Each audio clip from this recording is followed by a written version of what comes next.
আমি প্রথমেই বলি, আমি এই গ্লাস বোলটা কিনেছি। গ্লাস বোলটা নিয়েছে আমার 449 টাকা। তা আমি অনলাইনে অর্ডার করেছিলাম। তা আমি এই গ্লাস বোলটাই আজ প্রথম রান্না শুরু করছি। তা আমি রান্না করব বাসন্তী পোলাও। তা আমি প্রথমে এখানে 500 গ্রামের একটু কম চাল নিয়ে নিলাম। চালটাকে আমি ভালো করে মুছে নিয়েছিলাম, চালটাকে আমি ধুইনি। দিয়ে দিচ্ছি এলাচ 4 টুকরো, দারচিনি 3 টুকরো, লবণ, আদা রসুন থেতো,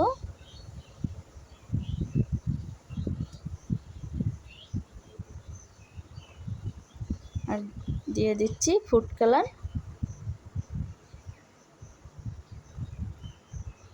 এবার দিয়ে দেব সাদা রিফাইন তেল।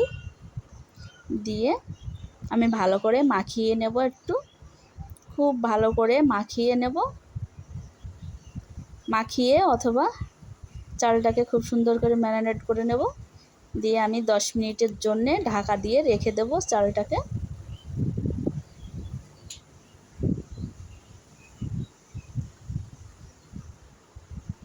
আমার খুব ভালো করে চালটাকে মাখানো হয়ে গেছে। আমি এবার 10 মিনিটের জন্য ঢাকা দিয়ে রেখে দিলাম।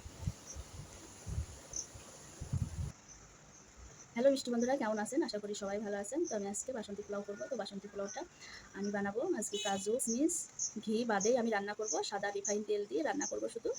তো কাজু কিশমিশ বাদেও রান্না করা যায়, খেতে টেস্ট হয়, ভালো লাগে খেতে। তো আমি সম্পূর্ণ রান্নাটা সাদা রিফাইন তেলে রান্না করব। তো কাজু কিশমিশ বাদেও রান্না করা যায়, খেতে টেস্ট হয়, কারণ গোবিন্দভোগ চালের এমনিতেই সুগন্ধি। তো ওই সুগন্ধির কারণে যে কোনো জিনিসই রান্না করো না কেন, নর্মালি গোবিন্দভোগ চালের সেই খাবারটাই খেতে ভালো লাগে। তো আমি কীভাবে রান্না করি আপনারা দেখতে থাকুন, আমার সঙ্গে থাকুন আমার মিষ্টি বন্ধুরা। আমি 10 মিনিট পর রান্নার কাছে চলে এলাম। আমি কড়াই বসিয়ে দিয়েছি গ্যাসের উপরে। তা আমি এখানে সয়াবিন ভিজিয়ে ভালো করে ধুয়ে নিয়েছি, রেখেছিলাম ভিজিয়ে। তো আমি জল গরম করতে দিয়েছি। সয়াবিনটা আমি লবণ দিয়ে মাখিয়ে ভেজে নেব হলুদ বাদেই।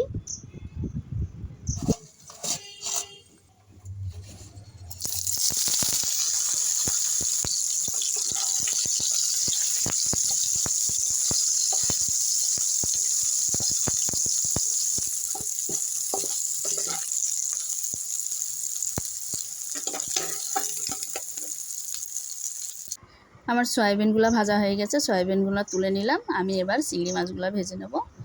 একদম হালকা করে চিংড়ি মাছগুলোকে ভেজে নেব। আমি আর তেল দেবো না, এই হালকা তেলেই আমি হালকা করে চিংড়ি মাছগুলোকে ভেজে নেব। চিংড়ি মাছগুলো আমার ভাজা হয়ে গেছে, আমি তুলে নেব। তো আমি কড়াইটাকে ধুয়ে নেব।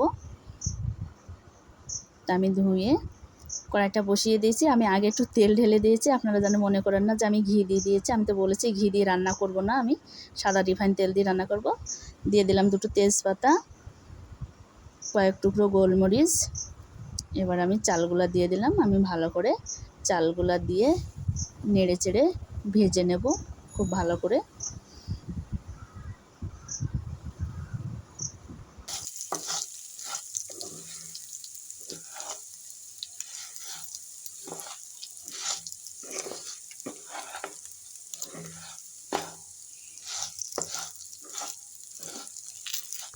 চালগুলো আমার ভালো করে ভাজা হয়ে গেছে। আমি এই সময় দিয়ে দিচ্ছি চিনি। চিনি দিয়ে আমি একটু ভালো করে মিশিয়ে নেব। এবার দিয়ে দিচ্ছি আমি ভেজে রাখা চিংড়ি মাছ, আর দিয়ে দেব ভেজে রাখা সয়াবিন।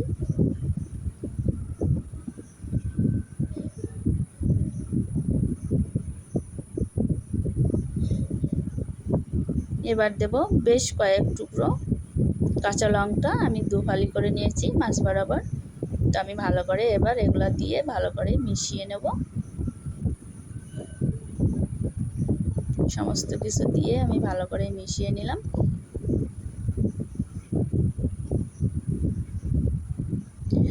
তো আমার এগুলা ভালো করে মিশানো হয়ে গেছে অথবা ভাজা হয়ে গেছে। আমি এবার পরিমাণ মতো জল ঢেলে দেব।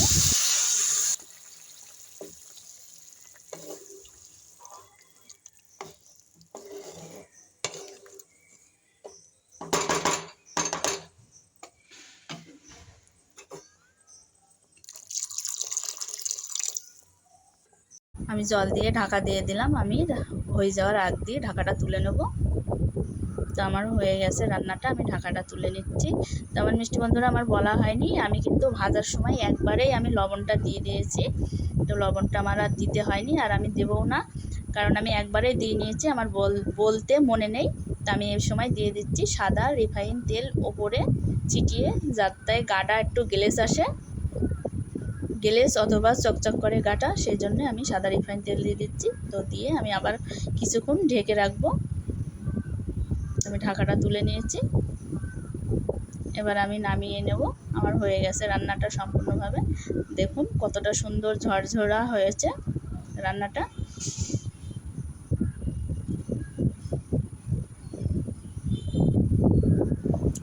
আমি এভাবে রান্না করে নিয়েছি। আমি বাসন্তী পোলাওটা চিংড়ি মাছ সয়াবিন দিয়ে এভাবে রান্না করে নিয়েছি, একবারে সিম্পল রান্না, যে কোনো মানুষ সাধারণত ঘরের জিনিস দিয়েই রান্না করতে পারবেন, চিংড়ি মাছ বাদেও রান্না করতে পারবেন। তো আমার মিষ্টি বন্ধুরা, আপনারা সবাই ভালো থাকুন, সুস্থ থাকুন।